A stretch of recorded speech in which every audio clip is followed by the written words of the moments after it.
Excuse me, sir, but are you a foreigner? Eh? Or a radical, perhaps? I ask because my wife and I find your sneering remarks in bad taste.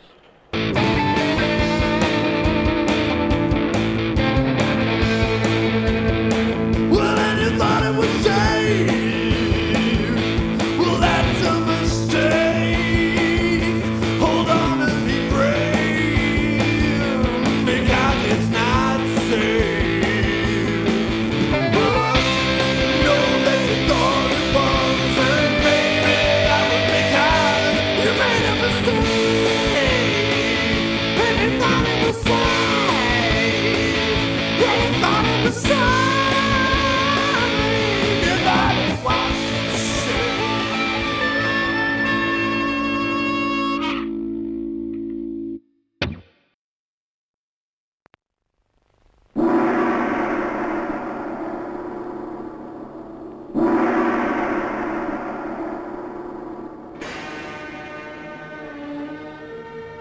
A Night to Remember is a movie no one remembers anymore because of certain other Titanic movies that have since gone on to become more famous. Like the 1996 CBS made-for-TV movie starring Tim Curry and Catherine Zeta-Jones. On the same ship as John Jacob Astor.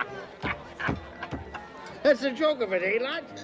Seriously though, this is the movie James Cameron decided to remake at some point in the late 80s after the discovery of the actual Titanic wreck drove him completely insane. And that's too bad, really, because it's the best Titanic-related film I've been able to find. No, really. I think that has something to do with the fact this movie's very British, kind of like the Titanic herself. Oh, it was built in Ireland. 15,000 Irishmen built this ship. Solid as a rock. Well, alright, granted, and there's the Irishman who designed her, and the Irishman who ran the company that created her, but they were all getting paid with J. Pierpont Morgan money, and the captain was a guy from Stoke, so hey, what do you want, a history lecture or an intro to a movie review? The other thing is, this movie's not content with focusing on a group of people who just happen to be aboard the Titanic. Instead, it pulls the camera back, opens the focus up a bit, and takes a brave stab at actually being about the sinking itself. We start off with a guy from Lancashire, Second Officer Charles Herbert Lightoller. What's that? Let those who wish to belittle their country's achievements do so in private. Every Britisher is proud of the unsinkable Titanic. Britisher? Or would you like me to bring you back from New York? There's nothing you couldn't buy better or cheaper over here. Ah, but there is. Garters. Ladies' silk garters with big frilly bows. There's a shop on Broadway full of them. Britisher and Britisher. Symbol of progress, of man's final victory over nature and the elements. 800 cases shelled walnuts, Titanic? Yes. And that's not my edit, by the way. That's all the movie. Okay, we've met the officer class.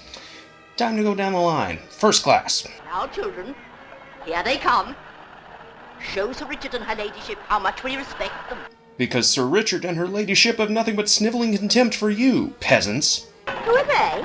The workhouse kids. Making sure of their Christmas turkey from the home farm. Speaking of peasants, second class.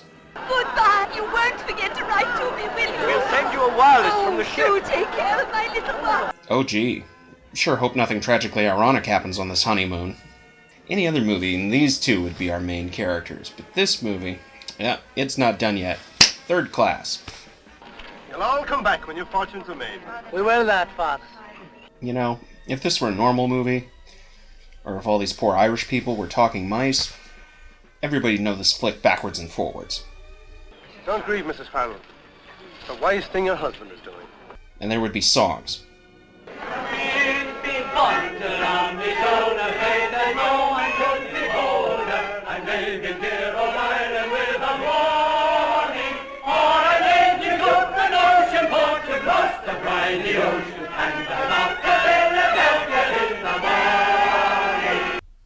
Songs that win Oscars, I mean. Most movies follow one main character and their collection of wacky sidekicks, however big that collection might be.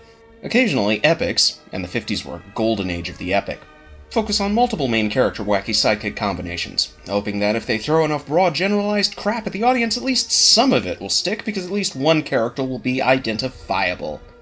Oh, that word. Identifiable. It's done more harm for fiction than any other word in the English language. Except maybe the words dark. Or edgy. The idea being that we won't get into a movie if we can't project ourselves into the action on screen. We're led to believe we need an identifiable character, in order to do that. But any horror fan will tell you that's some old bullshit right there. Nobody identifies with the torture victims of the Saw or Hostel series, though if you do, congratulations, you're officially a douche. Two-faced! And no one identified with the anonymous masked killer fodder from the slasher movies of the 80s that preceded them. In both cases, we sat fascinated, not at the bland, boring, one-note stock characters we had to put up with, but by the foregone conclusion of their ultimately predictable story. It doesn't matter if you tell a good story, whatever that means. If you tell a certain story a certain way, people will glom onto it. Characters be damned. Why? Well, there's lots of reasons. But sometimes, just sometimes, we're lured into a story by the promise of its tragically ironic conclusion, which gets us back to A Night to Remember, which is actually a horror story. And why wouldn't it be? It's the story of how 1,500 people were dragged down to a watery grave by a luxury liner. It's just the kind of horror film horror fans ignore because there isn't any blood. Just water. Dark, cloying, cold, suffocating water. Okay, so, characters are all introduced. I guess this is the part where we faff about for 30 minutes until the ship actually sinks. What did you see? Iceberg, dead ahead, sir! Iceberg, dead ahead, sir. Huh. Did I skip a scene? Hard to starboard! Hard to starboard, sir! No, this film actually beats 1953 Titanic by about half an hour. 1997 Titanic by about an hour and a half. The film packs its first half with plenty of ominous foreshadowing. See? Steady as a rock. Well, there should be quite a welcome waiting for us in New York, too. It'll be a proud moment for you, Mr. Chairman. Oh, and for you, Andrew. You're the man who built her. Really? It's too tiresome of them. Everybody knows this ship can't sink. Instead of trying to create an emotional lightning rod for the audience by giving us two main characters and making them both perfect. This is horseshit! This movie recognizes there's already a great big emotional lightning rod stuck right into the middle of the story. It's called The Sinking of the Titanic, so not only are we free to jump back and forth across class lines, we also get to visit other ships, like the Californian, which was laid up for the night 10 miles away, blocked by an ice field. The captain thinks she must be signaling to another ship about the ice. Looks a bit queer, doesn't she? That it tried to warn the Titanic about, but oh no, we had to get all of that wireless traffic into Cape Race on time. Or the Carpathia, which was 50 miles away and steaming in the opposite direction.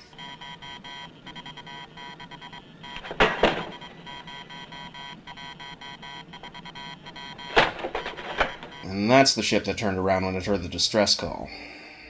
All this intercutting gives us a wide, if not terribly deep, cross-section of the disaster itself, mostly composed of composite characters in order to avoid having to pay anyone for the use of their actual names. They already paid historian Walter Lord for the rights to his best-selling book title, we had to save some money for the special effects, and this eventually became one of the most expensive British films ever made at the time. £500,000, and every bit of it's up on screen.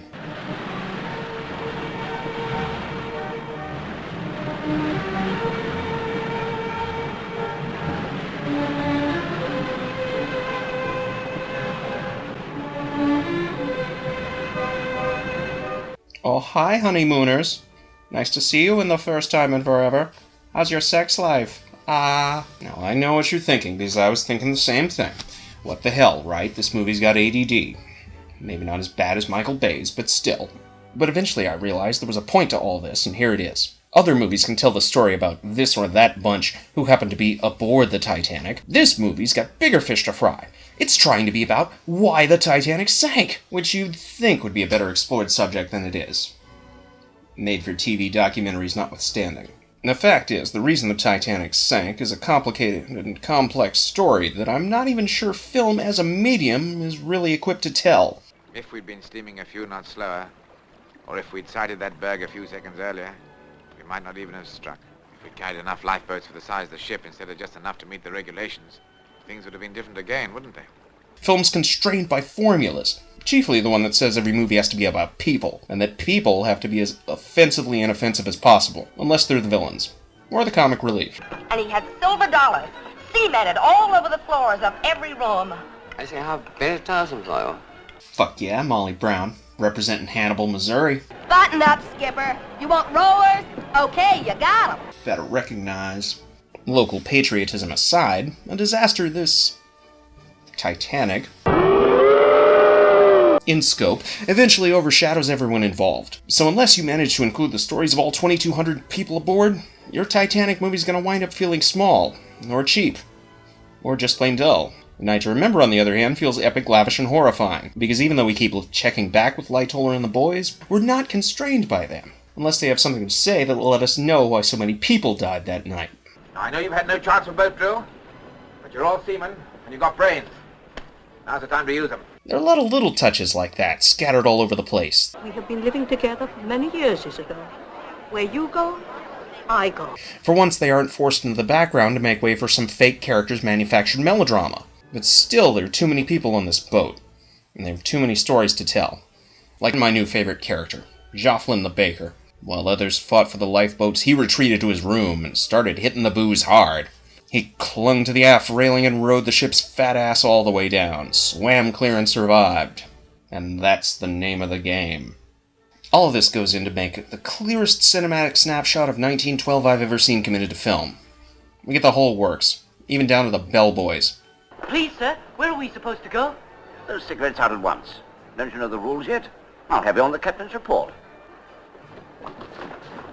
Not that this film is some kind of documentary. You'll hear critics tell you it has a documentary feel because they don't have any other word to describe this kind of dramatized realism. We just see it so rarely, we don't even have a word for it. It's like a fictional construct, like unobtainium. But even then, we still get the obligatory scenes of the steerage passengers singing and dancing and generally being the happy-go-lucky kind of poor people that only exist in movies. Contrast with the obligatory scene of the rich people doing the same thing in their own damn way. And, oh God. Oh, it's only a dance. Come on now. Another pair of star-crossed lovers. Really? Bling Christ. At least they're both third class. That's something. And unlike certain other fictional star-crossed young lovers of the Titanic, This is bad. these two don't have any more or less screen time than, say, Captain Smith, or J. Bruce Ismay. So this movie may feel like a quilt made out of other movies about the Titanic, but as far as I'm concerned, that's a good thing. It lends A Night to Remember something its Hollywood predecessors and successors lacked: scope. By following a representative sample of the four classes involved in this tragedy, we get a sense of the event as a tragedy, uniting everyone in a massive obliteration of distinctions. Thy kingdom come, thy will be done in earth. Господи, владыка животарного, you have to wait for the oil of hair from the whole above. Ske din vilja, så som i himmelen så. Oh God. Power and glory, forever and ever. Amen. Because that's what tragedies do. Sinking ship doesn't care how much you paid for your tickets. And because no one character is given the preferential treatment usually reserved for a protagonist, from the very start we know some of these people are going to die and there's not a damn thing we can do about it. Like any good disaster, there's nothing we can do but sit back and watch it happen. And that's another good thing. Disaster movies shouldn't make you feel all warm and fuzzy and full of hope. They're full of disaster. I mean, what the fuck are you, a sociopath? Instead, when the lights go out and the band dies and the score kicks back in like some universal horror movie, you should be horrified by these scenes of survival mad humanity sucked down into the water. Hey, did you know drowning's one of the most painful ways to die? Yeah, but even without knowing that, being trapped on the Titanic should be a hair-raising, pulse-pounding experience, whether the icebergs hit or not. Because we all know how this ends, and we're even more helpless than these poor bastards, separated as we are by time and the fact that we're watching a movie. And the fact that all we can do is watch and go, Jesus Christ, that was awful. And that's the sign of a good Titanic movie.